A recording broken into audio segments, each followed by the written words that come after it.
கன்னிராசிக்காரர்களே, இந்த வீடியோ உங்களுக்கே தற்செயலா வந்ததுன்னு நினைக்காதீங்க. இப்போ நீங்க இந்த கன்னிராசி பலன் பார்க்குறீங்கன்னா, அதுக்கு பின்னால ஒரு காரணம் இருக்குங்க. சமீப காலமா மனசுல ஏதோ ஒரு குழப்பம் அல்லது எப்ப நல்ல மாற்றம் வரும்னு ஒரு கேள்வி இருந்தா, அந்த கேள்விக்கான பதில தேடி தான் இப்போ நீங்க இங்க வந்திருக்கீங்கங்க. வணக்கம். இன்னைக்கு நாம ஸ்பெஷலா பார்க்க போறது கன்னிராசி அன்பர்களுக்கான ஒரு முக்கியமான நிதி ரகசியத்தை பத்தி தாங்க. நிறைய பேருக்கு மனசுல ஒரு பொதுவான குறை இருக்கும்.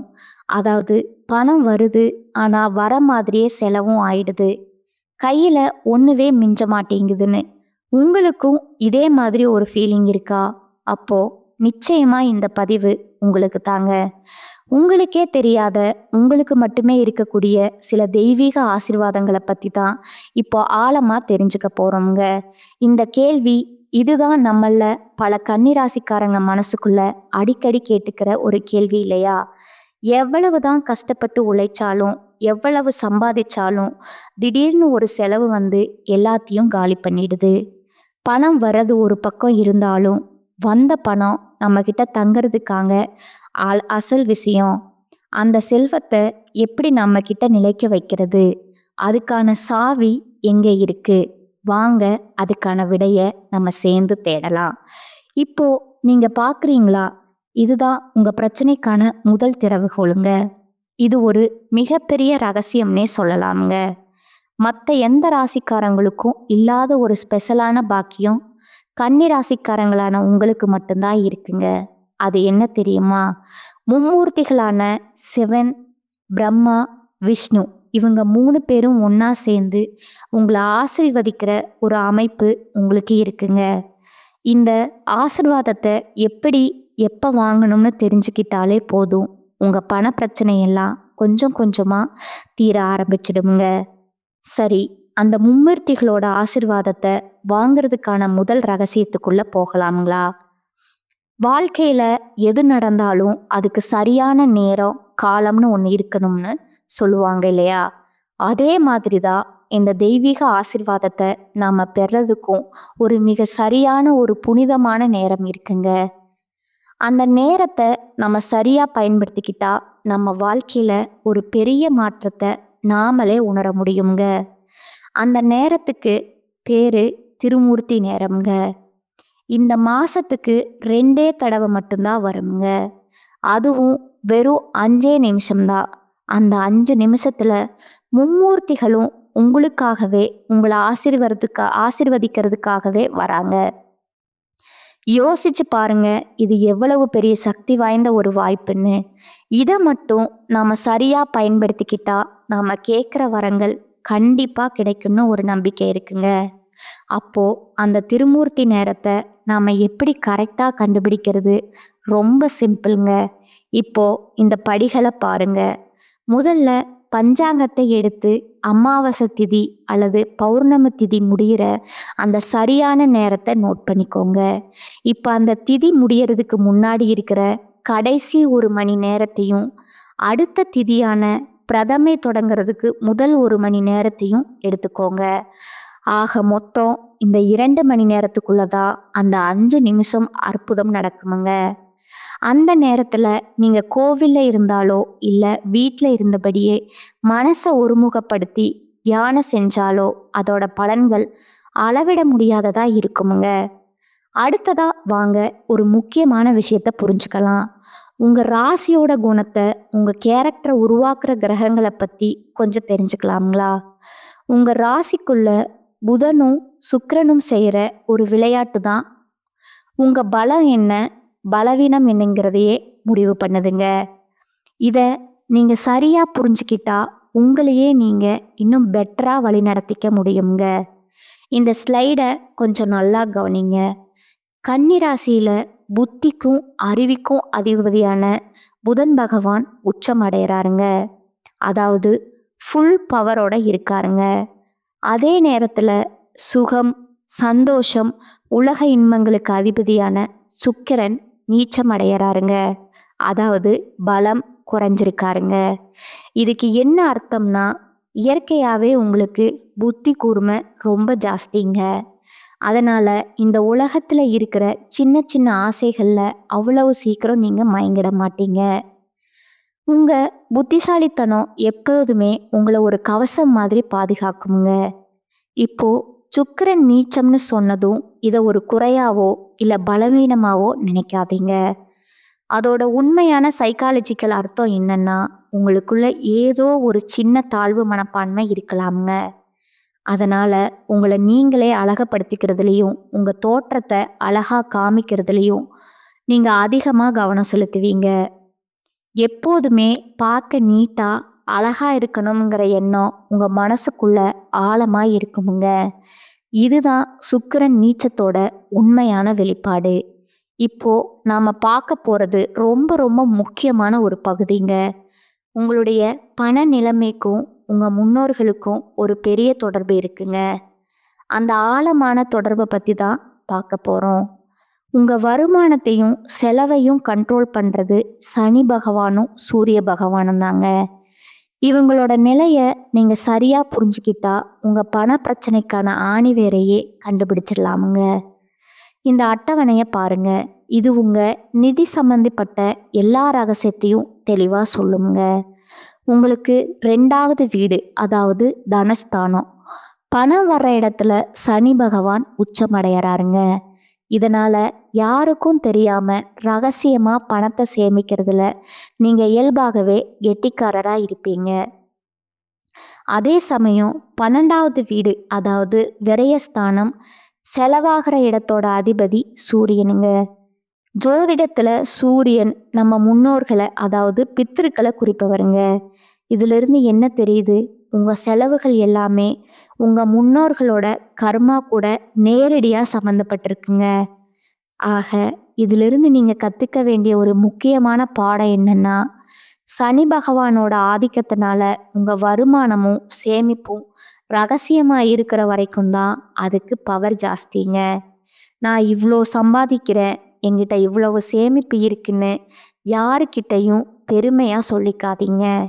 அப்படி சொன்னா அந்த பணத்தோட வளர்ச்சி நின்றுடுங்க. ரகசியமா இருக்கிறது தான் உங்க செல்வ வளர்ச்சிக்கு ரொம்ப ரொம்ப முக்கியமுங்க. நாம ஏற்கனவே பார்த்த மாதிரி உங்க செலவுக்கான வீட்டுக்கு அதிபதி சூரியனுங்க. அதனால உங்க செலவுகளுக்கும் உங்க முன்னோர்களுக்கும் ரொம்ப நெருங்கிய தொடர்பு இருக்குங்க.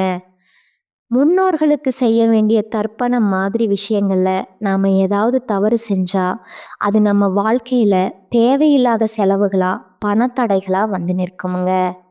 அதனால முன்னோர்களுக்கு செய்ய வேண்டிய கடமைகளை நாம சரியா செஞ்சாலே நம்ம செல்வத்துக்கான கதவுகள் தானா திறக்குமுங்க. இவ்வளவு நேரம் நாம பிரச்சனைகளை பத்தியும் அதுக்கான காரணங்களை பத்தியும் பார்த்தோம். இப்போ வாங்க அதுக்கான தீர்வுகளை பத்தி பார்க்கலாம். உங்க நிதி நிலைமையை மாத்தி அமைக்கக்கூடிய ரொம்ப சிம்பிளான ஆனா ரொம்ப பவர்ஃபுல்லான பரிகாரங்களை பத்தி தான் இப்போ நாம விளக்கமா பார்க்க போறோம்ங்க. உங்க செலவுகளை எப்படி உங்களுக்கு ஒரு வரமா மாத்துறதுன்னு தெரிஞ்சுக்கலாம். சுபவிரயம், இந்த வார்த்தையை உங்க மனசை நல்லா பதிய வச்சுக்கோங்க. அசுப விரயம், அதாவது வீண் செலவுகளை ஆசீர்வாதமா மாத்துற ஒரு தெய்வீக கலை தான் இதுங்க.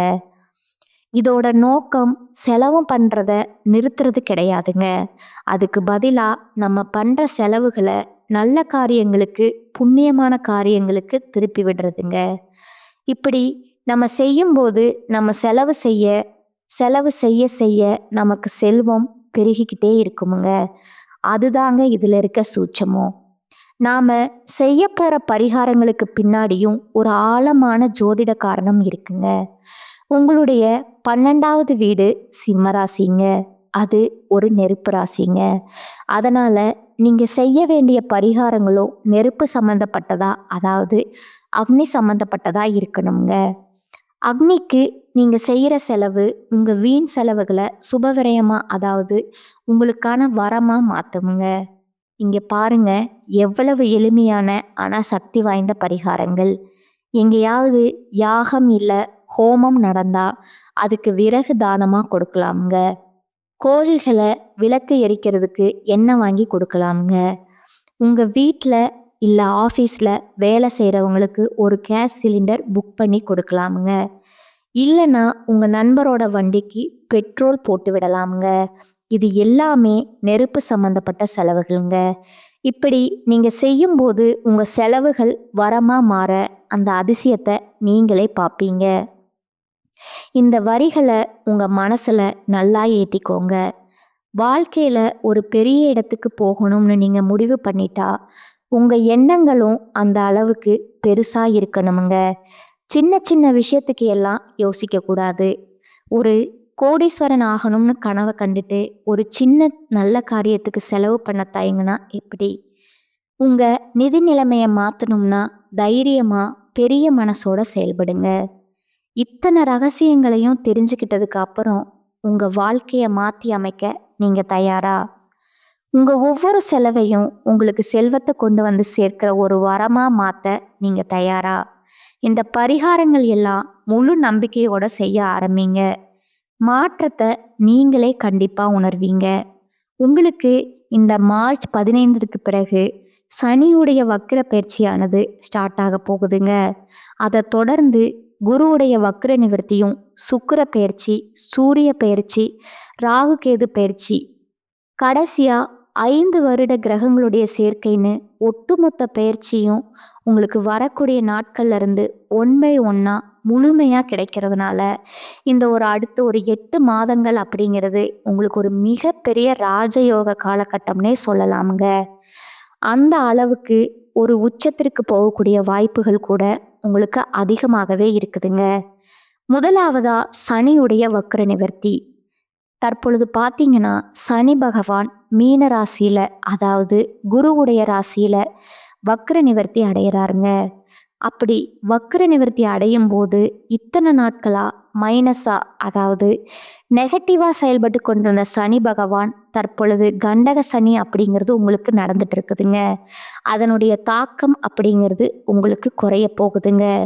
அப்படி குறையறதுனால டக்குன்னு ஒரு நல்ல ஒரு முன்னேற்றம் அப்படிங்கிறது விரைவிலே உங்களுக்கு சனி பகவான் மூலமா ஏற்பட போகுதுங்க.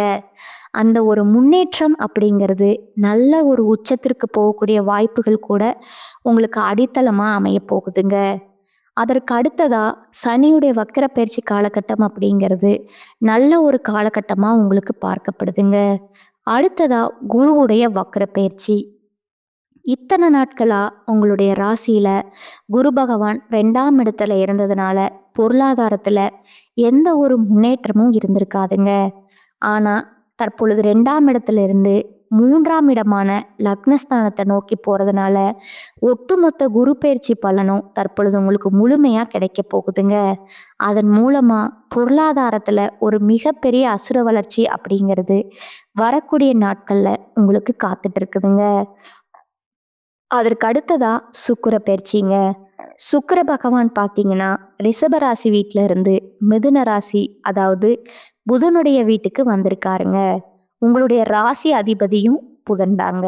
அதன் மூலமாகவும் உங்களுக்கு பார்த்தீங்கன்னா நிச்சயம் ஒரு கூடுதல் முன்னேற்றமும் ஒரு உச்சத்திற்கு போகக்கூடிய வாய்ப்புகள் பார்த்தீங்கன்னா சுக்கிர பகவான் மூலமா உங்களுக்கு ஏற்பட போகுதுங்க. அடுத்ததா ராகு கேது பயிற்சி. ராகு கேது பயிற்சின்னு சொன்னாவே எல்லாருமே பயப்படுவாங்க. கடந்த காலகட்டத்தில் நிறைய கஷ்டங்களும் துன்பங்களும் இழப்புகளும் ராகு கேது பயிற்சியில் நீங்கள் அடைஞ்சிருப்பீங்க. அதே மாதிரி இந்த தடவையும் நடந்துருமோ அப்படிங்கிற பயத்தில் நிறைய கன்னிராசிக்காரங்க இருக்கீங்க. அப்படி கிடையாதுங்க. தற்பொழுது நடக்கக்கூடிய இந்த ராகு கேது காலகட்டம் அப்படிங்கிறது உங்களுக்கு உடல் சார்ந்த பிரச்சனைகள் அனைத்தும் முழுவதுமாக நிவர்த்தி பண்ணக்கூடிய ஒரு ராகு கேது காலகட்டமாக பார்க்கப்படுதுங்க. கடத்து பார்த்தீங்கன்னா 5 வருட கிரகங்களுடைய சேர்க்கை ஒன்றன் பின் ஒன்றா இருக்கிறதுனால எல்லா ராசிக்குமே இதனுடைய பலன்களானது கிடைக்காதுங்க. 5 வருட கிரகத்தில் புதன் பகவான் இருக்கிறதுனால ஒரு மிகப்பெரிய ராஜயோகம்னே சொல்லலாமுங்க. ஒரு உச்சத்திற்கு போகக்கூடிய வாய்ப்புகளும் உங்களுக்கு இந்த 5 வருட கிரகங்களுடைய இணையறதுனால நல்ல ஒரு மாற்றம் அப்படிங்கிறது இனி வரக்கூடிய காலகட்டத்தில் உங்களுக்கு ஏற்பட போகுதுங்க. கடந்த காலகட்டத்தில் ஒரு நல்ல வேலைங்கிறது உங்களுக்கு கிடைச்சிருக்காது. ஏதோ ஒரு கிடைக்கிற வேலைக்கு ஒரு 10,000 ரூபா சம்பளத்துக்கோ 15,000 ரூபா சம்பளத்துக்கோ பிடிக்காத ஒரு வேலையை குடும்ப கஷ்டத்துக்காக வேற வழியே இல்லாமல் செஞ்சுட்டு இருந்திருப்பீங்க. ஆனால் இனி வரக்கூடிய நாட்களில் நீங்கள் படித்த படிப்புக்கு ஏற்ற மாதிரியும் உங்களுக்கு பிடிச்ச மாதிரியும் ஒரு வேலை அப்படிங்கிறது கிடைக்க போகுதுங்க. நீங்கள் ஒரு அரசாங்க வேலைக்கு ட்ரை பண்ணாலோ இல்லை ஒரு ப்ரைவேட் வேலையோ எந்த வேலையாக இருந்தாலும் அந்த வேலை அப்படிங்கிறது நிச்சயமாக உங்களுக்கு கிடைக்க போகுதுங்க. கோர்ட்டு கேஸ்னு அலைஞ்சிட்டு இருக்கிற நபர்களுக்கு விரைவிலேயே உங்களுக்கு சாதகமான தீர்ப்பு வருமுங்க. சொத்து பிரச்சனையும் உங்களுக்கு சாதகமாகவே முடியுமுங்க. சனி பகவானுடைய பார்வை உங்களுக்கு நேரடியாகவே இருக்குதுங்க. அதன் மூலமா வருமானம் அப்படிங்கிறது பல வழிகளில் வருமுங்க. தொழில்ல லாபம் சற்று அதிகமாகவே கிடைக்குமுங்க.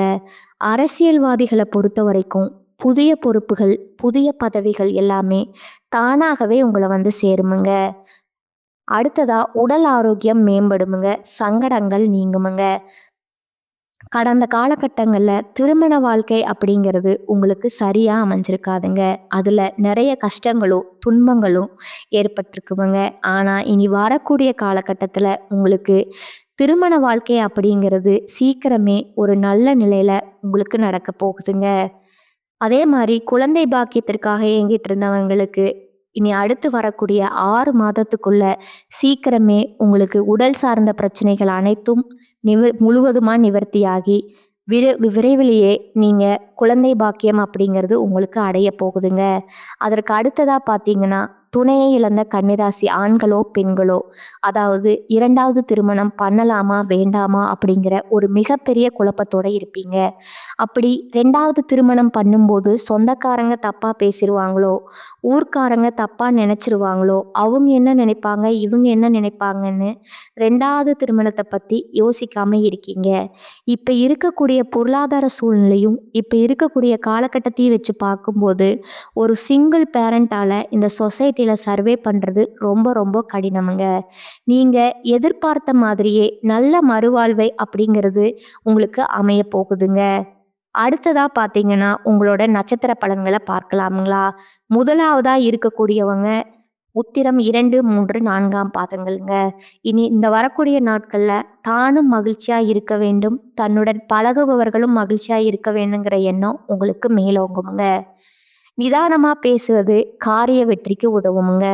மற்றவர்களின் காரியங்களில் ஈடுபடும் போது கவனம் தேவைங்க. உழைப்பு வீணாகலாமுங்க. எனவே திட்டமிட்டு எதையும் செய்வது நல்லதுங்க.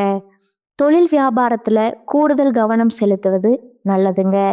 வாடிக்கையாளர்களை அனுசரித்து நிதானமாக பேசுவது நன்மை தருமுங்க.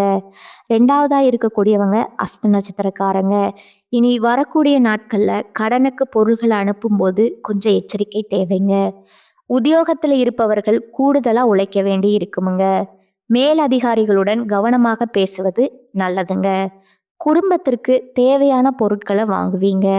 கணவன் மனைவிக்கிடையே கருத்து வேற்றுமை உண்டாகலாமுங்க.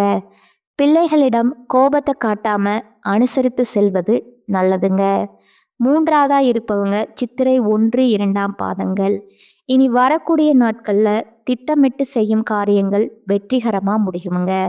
கோபத்தை குறைப்பது உங்களுக்கு நன்மையை தருமுங்க. கலைத்துறையினருக்கு மிகவும் நன்மை பயக்கும் காலமாக இது அமையுமுங்க. தொடர் பணிகளால் களைப்படைவீர்கள்.